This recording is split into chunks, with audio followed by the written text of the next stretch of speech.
There's a developing story that there have been violent clashes have broken out in Jakarta, and these clashes are around the fact that the governor of Jakarta, who is part of the Christian minority, allegedly insulted Islam by criticizing an opponent for quoting a Quranic verse. I assume the criticism was based on bringing religion into politics. Indonesia, a bit of context here is useful. Indonesia is not a de facto secular state. As far as I know, there's nothing in the Indonesian constitution that mandates separation of religion and politics, but certainly compared to other countries with large Muslim populations, it is a lot more moderate. I mean, it is not comparable to Pakistan or Saudi Arabia or Sudan or Somalia. Uh, and notably, it is the world's most populous Muslim country. Indonesia has about 240 million people, and probably the majority of them are, a large majority are Muslims. So there's probably more Muslims in Indonesia than there is in, I won't say the entire Middle East, but certainly a good bit of it. Now, this is an unsettling development. Firstly, the repercussions it's had. There has been clashes on the street. Thankfully, no one's died, but there has been clashes. These Islamist protesters have taken to the streets of Jakarta to demand that the governor be arrested, and they're threatening to do it themselves. The police have moved in because presumably he hasn't broken any laws, um, and there has been these clashes. President Widodo has cancelled a trip to Australia to visit Prime Minister Malcolm Turnbull, flown back to Jakarta. Um, In Indonesia, as I understand it, one of the few places that does have strict Islamic law is at Banda Aceh, where, like I mentioned a short while back, there was a woman who was flogged publicly for standing too close to her boyfriend. Well, it's quite clear that there are Islamist thugs who want to bring this to the rest of the country. That is very unsettling. I know Indonesians who aren't Muslim, and I imagine they would be concerned about this. Indonesia is quite a pluralistic and tolerant society, from what I understand. At least it is today. It's went through its democratic transition.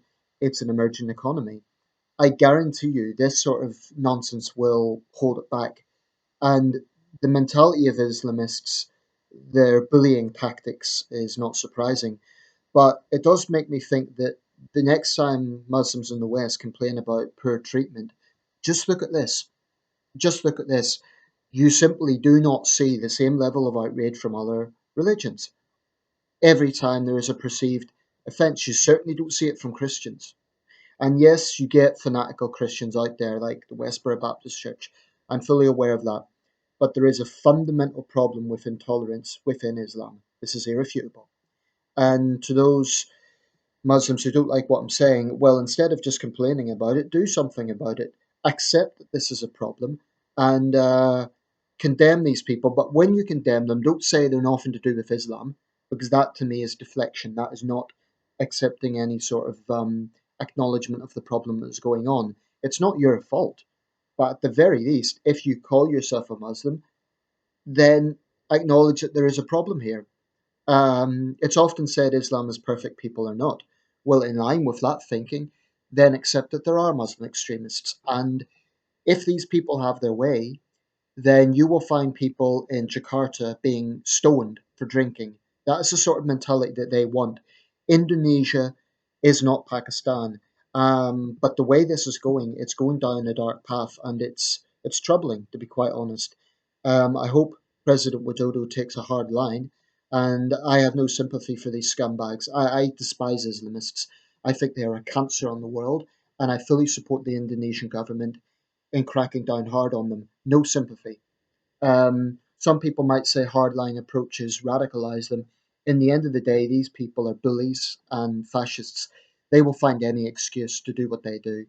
So, an excessively lenient approach wouldn't be appropriate because that will just encourage them to behave this way. And those who say that I'm a hypocrite because you're going to say, oh, well, they have a right to protest. Not violently, they don't.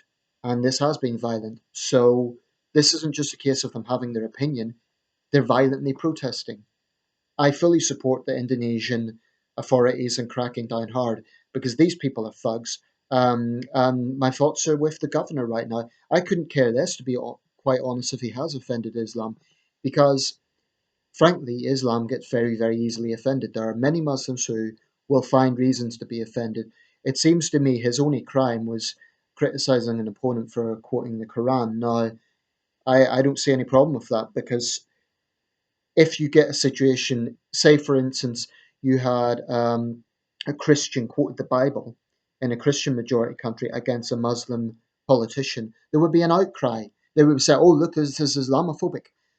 So it's bullshit. And if Indonesia really does want to be an emerging economy, if it wants to be a country that is forward looking, it needs to say no to this. Now, to be fair, many Indonesians are open minded people. I know a number of Indonesians. I respect Indonesia.